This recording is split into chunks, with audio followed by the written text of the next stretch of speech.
Masih bersama saya Ketua KPU Pusat Hasyim Asyari. Pak Hasyim, saat ini banyak sekali yang menyerukan soal pentingnya wasit, yaitu dalam hal ini KPU, penyelenggaraan pemilu, juga seorang wasit yang jujur dan adil, supaya hasil pemilu nanti dapat dihormati sebagai hasil yang dapat dipercaya. Bagaimana KPU sebenarnya bisa bertindak tegas dengan segala sesuatu yang mengangkut pelanggaran pemilu?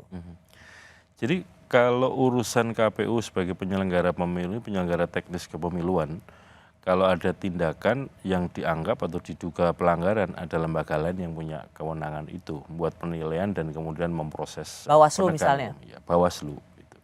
Jadi dalam situasi kalau ada masyarakat melihat atau menyaksikan sebuah tindakan yang itu dalam pandangan mereka masuk kategori pelanggaran, ada mekanismenya dilaporkan ke teman-teman Bawaslu. Dan di Bawaslu punya mekanisme untuk menangani ini. Oke, karena yang lagi rame saya harus ingin juga dipertanyakan tidak saja publik, tapi kemudian mereka yang mengutarakan pertanyaan di sosial media, yaitu soal pelanggaran antara bagi-bagi uang, bagi-bagi susu. Ini kok KPU dan Bawaslu berbeda pandangan soal ini. Kita dengarkan seperti apa perbedaannya.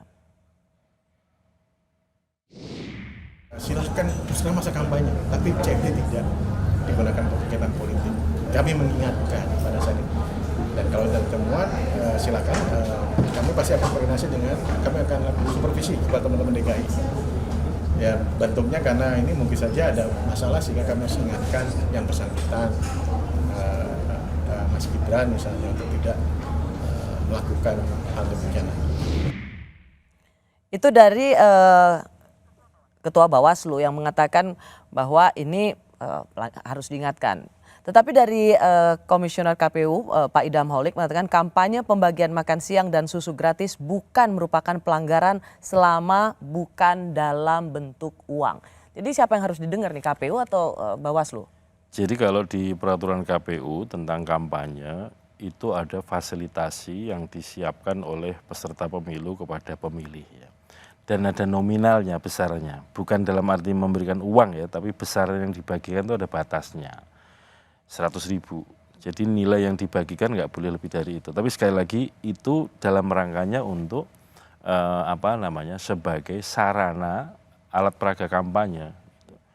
Oleh karena itu apakah yang dibagikan dan seterusnya itu masuk kategori alat peraga kampanye atau tidak, nah ini yang perlu kemudian dikaji bersama-sama. Oke, tapi tadi yang paling menyolok adalah Bawaslu bilang supaya tidak melakukan lagi. Sementara KPU bilang nggak apa-apa selama itu bukan uang. Jadi sebenarnya kalau bagi-bagi makanan di Car Free, bagi-bagi susu untuk di Car Free Day itu salah apa nggak?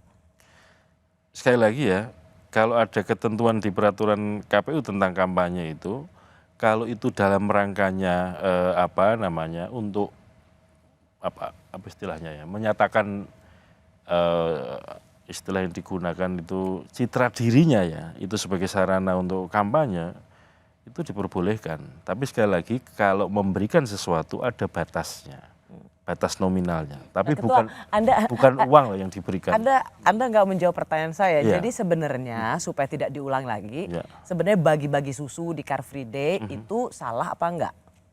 Diperbolehkan. Diperbolehkan. Artinya tidak dilarang ya. Jadi itu tidak melanggar. Dalam pandangan kami tidak. Oke, berarti beda ya antara KPU sama Bawaslu ya? Nah, kalau ini ditanyakan kepada Bawaslu. Pertanyaan terakhir saya, ini sering banget KPU sama Bawaslu tidak seiring sejalan itu. Apakah relasi ini dapat mengganggu penyelenggaraan pemilu yang baik? Yang namanya norma di peraturan perundang-undangan itu sangat mungkin ditafsirkan ya. Dalam satu periode kemarin, pemilu yang sebelumnya, itu juga sering situasi ini terjadi. Maksudnya KPU sama Bawaslu nggak kompak? Betul ya. Dan kemudian seringkali dalam peristiwa-peristiwa itu terkonfirmasi apa yang jadi pandangan KPU yang dianggap benar ya. Karena itu terkonfirmasi dalam persidangan-persidangan misalkan di Mahkamah Konstitusi. Jadi soal perbedaan pendapat kami melihat memang sering terjadi itu.